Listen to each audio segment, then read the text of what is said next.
And I want to move on now to our next speaker, who is Ross Newham, Operations Director of NIAB East Malling Research. Ross has tweaked the title of his presentation from Reaping the Rewards of Climate Change for the UK Food Sector to actually probably a much better one, since we're talking about partnerships, or have been so far today, and that is climate change, fruit or flooding, the role of horticultural, social sciences and our children, which reflects the fact that when it comes to complicated topics like helping to reduce the impact of climate change, the solution will need to encompass many aspects, all of which means we need to work together. And Ross started his career in crops and crop science at the tender age of 12, when he first joined the local market garden growing vegetables and salads. Since then, he's grown most UK horticultural crops, qualified in commercial horticulture, worked in the trade press before fruitful stints at East Malling Research, AHDB, and the Centre for Ecology and Hydrology. Ross rejoined the ranks of East Malling, now NIAB EMR, 8 years ago. He's a strong advocate for the role that horticulture, science and education can play in mitigating the current and future impacts of climate change, as he will now explain. And thank you very much. Can everybody hear me? I hope you can. I've lost the chat facility. So yeah, as Stephen said, we've got a change in the title, and I'll come more onto that in a minute. And I could fill my my slides with words about the role of perennial fruit crops in sequestering carbon, the role of the opportunity for novel fruit crops, and we've talked about that already today in terms of viticulture, which is probably set to be one of the biggest agricultural revolutions in a generation. We've had soft fruit doing so well over the years, viticulture is going to. And Stephen Penfield, during his talk, talked about the weather and climates and things, and really from a lot of the soft fruit side of things, we know that the warmer winters pose a challenge with flower bud initiation. We know that the spring frosts for many crops, horticultural crops, are a huge challenge. And through the research, we can mitigate against that. So I could wax lyrical about that, talk about the threats of new pests and diseases gaining a foothold here under warmer climates. But in horticulture, it's already happening because we've got such a movement of fresh produce and plants around the UK, or around the world. So I think we're already ahead of that game in terms of knowing what's going to potentially threaten the UK and how we're going to deal with it. And if I was to talk about fruit, I would also then go on and try and convince you about the exciting role of science in addressing those challenges and helping growers seize the opportunities. And science and the role of science has come up several times today. And it would all have been true. And most definitely, we must address the challenges, we must seize the opportunities, and science will shape that future. But in putting this slide show together, I kind of thought, do you know what? Most of you will have heard probably all of this before. So what I want to do today is to provide something of a different vision, a bigger picture. I want to delve into farming solutions that could address some of the climate change challenge that we're facing, to aligning food production to wider societal needs, because I want to take a step back to take a step forward.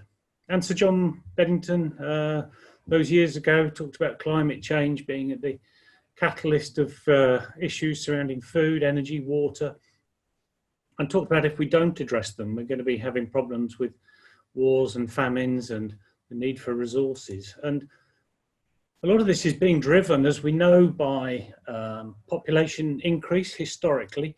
I say historically because that population increase is now leveling out very much, but global affluence as the driver of need is significant. And there is every reason why everybody around the world should have access to nutritional food. So the multiplication, if you like, of population increase and affluence sets us with a big challenge, doesn't it, in the food production sector. It sets us with that challenge of doubling food supply, not necessarily production, because we've got to deal with waste. We've got to double food supply in 30 years. We've got to produce as much food in the 50 years between 2000 and 2050 as we did in the 500 years between 1500 and 2000. We've got to produce as much food in 50 years as we did in the past 500. I mean, that's a phenomenal statistic. And we're aware that if we don't, we will see more of these pictures on our television screens, which are harrowing, and it's unfair to think that the world is not a level playing field with everybody having that equal opportunity to nutritious food. What we can't do in here, and this is England and Wales, what we can't do, because we don't have twice as much land available. So the burgundy sort of colour mainly on the east is the arable crops as a habitat. This is a habitat map of England and Wales produced by the Centre of Ecology and Hydrology. You can see some of the conurbations of London, some of the Birmingham, Manchester and that side of things. But we've got a lot of arable crops on the east, and we've got a lot on the west and the north of the pastures and things like that. There is not twice as much land available. We've got to do something differently. And I think we all know that despite the plethora of healthy eating cookbooks, and despite there being so many individuals, and I'll pick on Jamie because he's a high profile one, but there are many, it's unfair because there are many individuals aimed at targeting school dinners to improve diets. We know, don't we, that today we as a society are still eating too many refined carbohydrates, and our diet is also containing too much red meat. And I'm not saying that standing or sitting in front of you as a vegetarian saying that. I'm very much enjoying my meats, but we're eating too much of them as a society. And so I think we know the shape of things to come, and I'm very pleased that I can hide behind this screen and you can't see that I'm on the right-hand side of the pictures here. We know that as a society we're getting more obese, and we've got some big challenges, some big costs coming up. We've got the obesity as a serious impact on economic development. The overall cost of obesity to the wider society, it's here in the UK, this is off the government website a couple of days ago. The overall cost of obesity to the wider society is estimated at £27 billion. The UK-wide NHS cost attributable to overweight and obesity projected to be nearly £10 billion by 2050, with wider cost to society estimated to reach effectively £50 billion a year. That's an awful lot of money, and I think recently we've seen the COVID-19 side of things, and we can realise at times just how fragile some of our supply chains are, and at times the phrase "had underlying health issues" has also made us realise just how fragile we are as individuals, not just from a supply chain side of things. To quote Private Fraser, we're all doomed, and if you look at some of the figures and some of the reactions as to what's happening out there, you could think that things are very, very negative and that there's no way out. And the David Attenborough film was sort of helped act as a catalyst for people to perhaps open their eyes as wide as Private Fraser's.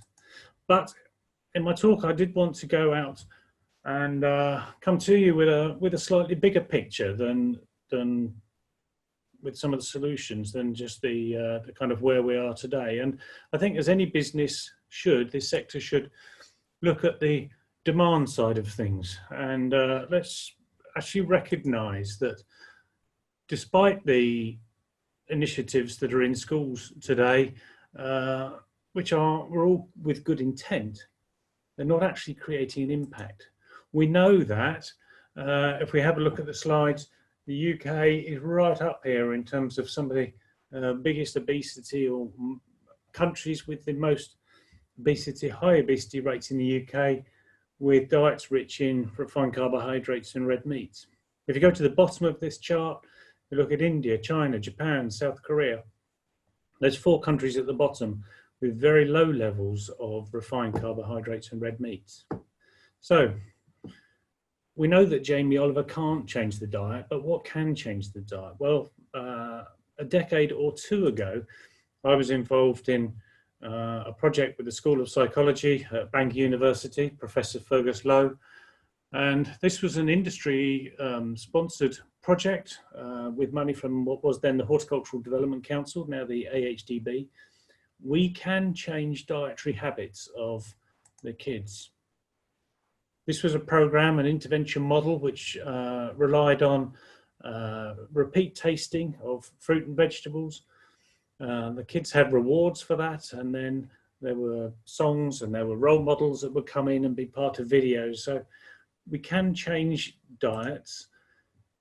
I think this is almost the last graph that I'm going to present to you. So over on the left-hand side here, we've got on the fruit. This is before the 6-week intervention program. We're taking kids up after the intervention program to much higher levels of fruit consumption. We're doing the same with veg. And just the figures on here are 4 months after the intervention. So after the series, after the intervention is packed up, so after the rewards and after the role models, the kids see themselves as being fruit and vegetable eaters. Their families were being changed by the kids. The kids at the supermarket were being asked to Mum, can you buy more broccoli? Dad, can we have some carrots? It had the greatest impact with the lowest socioeconomic groups. And on the right-hand side, the control schools, before with no intervention and afterwards, of course, there's no impact.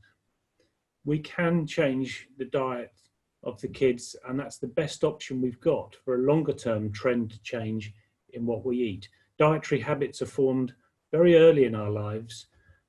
This is probably one of the best options that there is. Certainly, it's got a massive amount of science behind it. And in fact, it was many moons ago, while researching for this talk today, that just picked up an article there from The Guardian. One of the most interesting nuggets in the critique by the Royal College of General Practitioners was praise for food dudes. And he was asking why it wasn't being rolled out nationally, as it already is in Ireland and several other countries where they are trying to make a real change to our dietary habits. So again, I must repeat, I'm not talking about trying to change everybody to be fruit and veg eaters. It must be part of a balanced diet. We can't ignore all the energy provision that carbohydrates give. Lots of benefits in the red meats and the ions and that side of things. So part of a balanced diet. But I do think that we could do something slightly different. And I think that we could have a measurement of nutritional calories per hectare in a way that we're not currently doing it at the moment. Because to me, much of the agricultural system feels like we're making a compromise. We're compromising biodiversity, nature, and the wider climate change benefits that it can deliver. And we're also compromising food production by supporting areas and lands that are suboptimal for food production. And it's costing us, in terms of society, a fortune. The concept of nutritional calories per hectare, what I would like to see is a sustainable intensification of some crops on a smaller area of land to free up a small percentage of what I would consider to be the special land in the UK that could be put aside to deliver biodiversity and some of the real climate control benefits which can be delivered by trees. There's huge opportunities in the sustainable intensification of crops. 100 years ago, we would have been talking about 4 to 6 tons per hectare of apples. Now we're talking about 40 to 60 tons per hectare of apples. We can be looking in the future, if we could get light interception right, we could be looking at something like 110, 120 tons per hectare. Carrot growers, when I was at the AHDB, some of my carrot growing colleagues would say that the best crop that they ever get is the first crop they plant into virgin land. Whatever they put in afterwards, it never actually replaces that yield that they get off the first one. So what is the difference? It's not the macro micronutrients that we're putting in, it's some of those other soil beneficials. What are those? And if we can identify them, maybe we can stop yield declines where we're planting the same crop year after year across many crops where they go down. The science of some of those soil beneficials is extremely exciting. Walling Centenary, strawberry variety released from NIAB EMR back in 2013. This is yielding something like 98-99% class 1 grade out. The previous industry standard was El Santa at 82-83%. So to have something which is yielding up at 98-99% is absolutely phenomenal, really. And we need to take that forward. We've got new varieties coming on stream with wider pest and disease resistance and ever greater yields. And when it comes to strawberry production, going back to the fertilizers that we heard about from Mark. So our irrigation systems that we're using are cutting down the amount of water irrigation and fertilizers that we're using, so that all of Mark's fertilizers, or only a tiny fraction, are lost in a way that the industry was having a greater runoff previously. So huge strides have been made to improve the efficiency of the resources that go in. Cucumbers, it's phenomenal to think that this is a crop that's up to something like 980 tons per hectare. Can you believe that? From a food production side of things, 980 tons per hectare. And if we could have closed systems, if we could take energy from solar panels, from wind farms, so we can store energy and use them in this sort of production system in the future, then horticulture, I believe, could make a real difference. I mean, currently it accounts for 25% of the UK's value of plant-based agriculture, and that's a lot higher than many people will think. But they do it on just 3% of the land, and horticulture is an extremely high-tech, labour-intensive sector of plant production. And of course, when it's labour-intensive, those jobs are paying for our pensions. And I'm looking at the chairman and thinking of myself when I say that we're all getting a little old, and we must be looking to our pensions in the future. So we need people out there working. But horticulture has a great opportunity, and look at some of these wider trends just to reinforce some of these messages. People aren't eating as much red meat as they were. We attended an event last year on the continent where some of the people there were saying that the consumption of red meat in the future is going to be considered in the same way that smoking is now in this country. So a taboo, and these are trends that we must take notice of. The Lake District didn't always used to look like that. It's now used a lot for sheep, and we heard about wool earlier on. But with trends in red meat production or consumption, should we not be thinking of putting some more of this aside for some of our natural biodiversity? And there was a lot of talk earlier on about carbon sequestration, locking up carbon in woods and woodlands, and the benefits. But I would say that the benefits go far beyond carbon sequestration. We've touched on flooding and cleaning of the water that the natural environment can do. It can lock up carbon, but actually things like the production of oxygen. We're talking about right at the beginning there, the levels of CO2 being the greatest that they've been for, 800,000 years or something. It's phenomenal, and it's a challenge that we've got to address. And if we could actually put some land aside for nature and biodiversity, they can deliver huge benefits. Cleaning air, cleaning water, storing energy, producing oxygen, locking up carbon, flood protection, as we've seen here. The value of flood protection to the insurance sector is enormous. We're losing species. We know redback shrike has been lost in my lifetime, as has wryneck. No Montagu's harriers bred this year in the UK. Marsh warbler, turtle, spotted fly, cuckoo are all on the way out, sadly. And it's very sobering if we actually look about what's happening out in the wild world. And if we could change some of Salisbury Plain over to from some of the thin chalky soils and give a bit more space to some of those reintroduction programs, some of the lakeland areas, some of those special habitats. I think that we really could free up a small percentage of what I would call special land for biodiversity and all the very real climate control systems that perennial plants and trees deliver.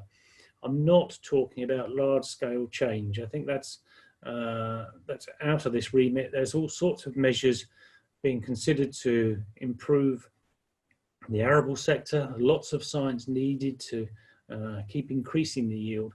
I'm just talking about some of the small areas that we could take out of production under changes in the new agricultural bill.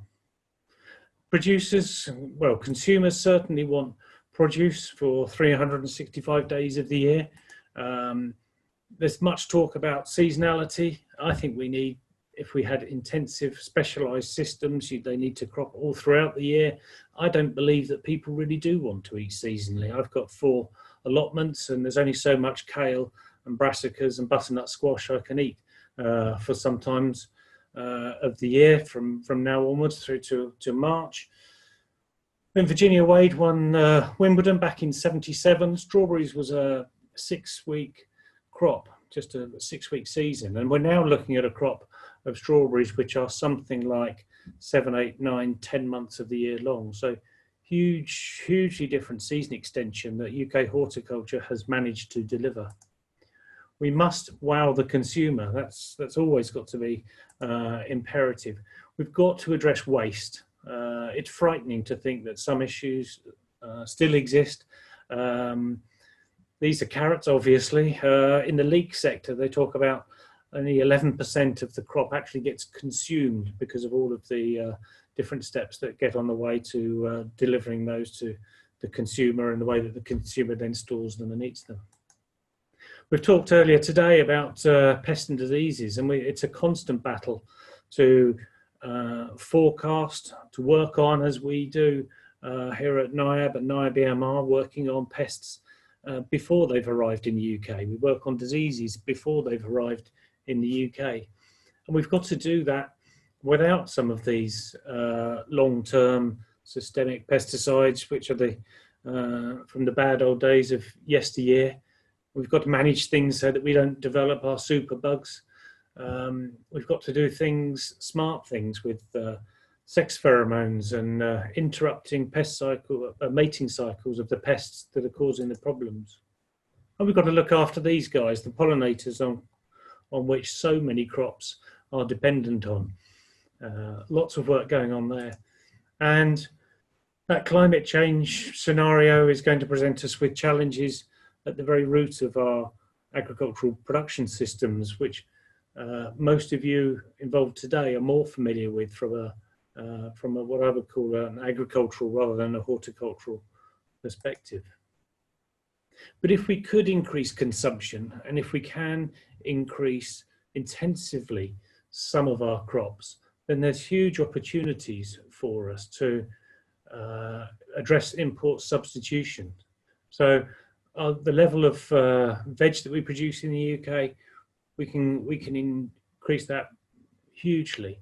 The amount of fruit that we produce going up, thankfully. There will always be lots of challenges because we can't produce many fruits in the southern hemisphere summer, but there are lots of opportunities for us, not just to look at some exports, but certainly import substitution.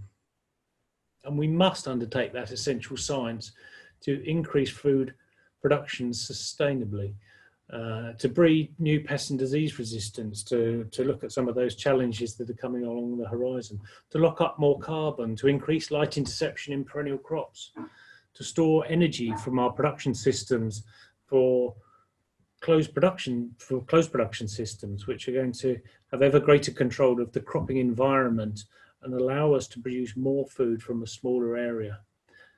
That also goes into arable side of things, but science, as has come up several times today, is hugely, hugely important.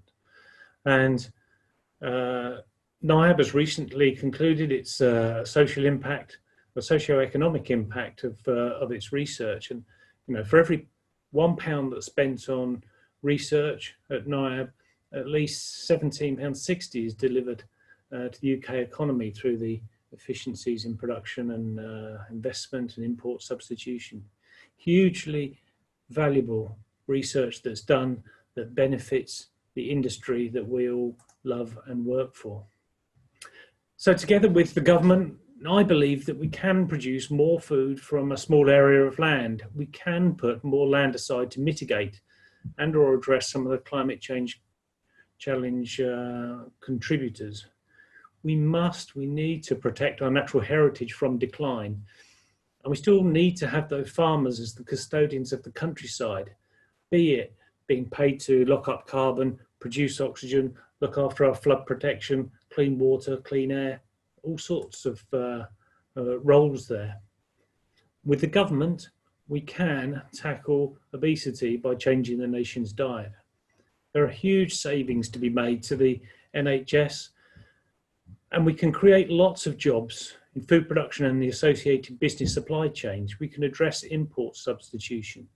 The future is hugely, hugely exciting for the role of horticulture in producing more and looking to address some of the climate change side of things.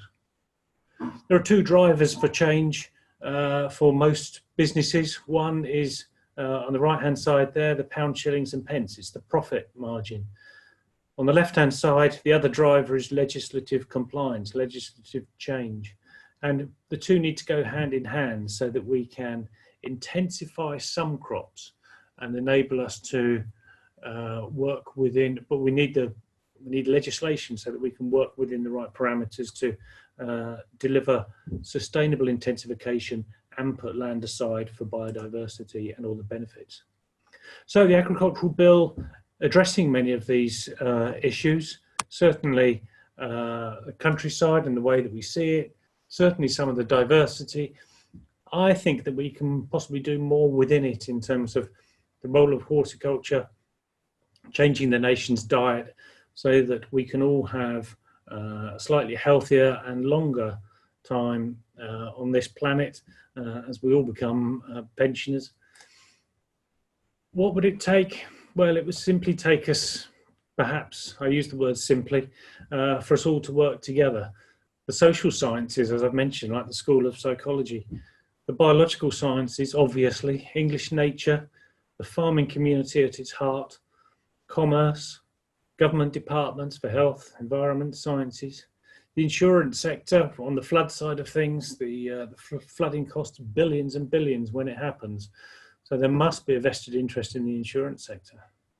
And I guess that comes together, doesn't it, in part of the National Food Strategy with the way that that's going forward. And it'd be interesting, I need to have a further look into that to just see how much the food consumption and the balanced diet and that sort of thing comes into it. So I've tried to address something slightly different in this talk from the previous talks, but I conclude with really, is there really an alternative to actually taking a big step to being sustainable intensification and putting some land aside from where we are today? Thank you very much for listening. Thanks to you too, Ross, for that presentation and for reminding us right at the very beginning, actually, and we shouldn't forget this, everybody around the world deserves a balanced diet of nutritious food, and consequently we still need to double food production over the next 30 to 50 years. I didn't get the precise year that you mentioned there. But we shouldn't forget, of course, that despite everything going on at the moment, there is a growing world population still forecast to reach more than 9 billion over that period. Now, part of that solution, as you pointed out so eloquently there, could be expanding horticultural production. It particularly interests me, actually, which offers not only a great opportunity for increasing healthy food production, but also for automation to help reduce the cost, the unit cost of production, important, and to improve quality control at the same time. But, as you pointed out again, I think it needs investment from both the private and government sectors. You also mentioned, actually, of interest to me, about the loss of some bird species. Like I say, we're making up for them in our part of the southeast by the green parakeet influx, which is working wonders on our apple and other fruit trees at the moment, which you did say in passing that you would come and help me to prune later in the year. I'll hold you to that one. Meanwhile, we have, on a slightly more serious note, we have a question which is related to, I think particularly related to horticultural crops, is the issue which has crept up in a number of circles recently about the topic of vertical farming, and it comes from Alan Horgan, and he asks whether what your views are really on the future of vertical farming. I think it's going to be the cost of energy for some of these closed systems, so that I think, you know, we need to take ever greater control of the cropping environment, and we can produce huge amounts of food. The cost is the challenging bit. It's the economics of the energy for heat and light. So huge potentials, certainly not to be dismissed. Lots of work to do on the economics and delivering sustainable, keeping energy, keeping warmth into units. Yeah, how we deal with energy, I think, is a key issue, not just facing horticulture, it's a key issue facing society. Ross, now I have another question here. I'm just trying to make out what it actually means. The suggestion is that despite I think some of the horticultural crops in particular can add help improve our healthy food eating, but the question is, globally we're seeing a decrease in nutrient content of plants because at the same time we're trying to increase yield. I just wonder what your comments were about. What is the balance between increasing the nutrient content and also trying to keep yields high again, so that we can keep food prices relatively low by reducing our unit costs of production, I guess? Yeah, I haven't got all of the data behind that side of things, but I think that what we do know is that a diet that's richer in fruit and vegetables is better for us because we don't eat so many of the other things.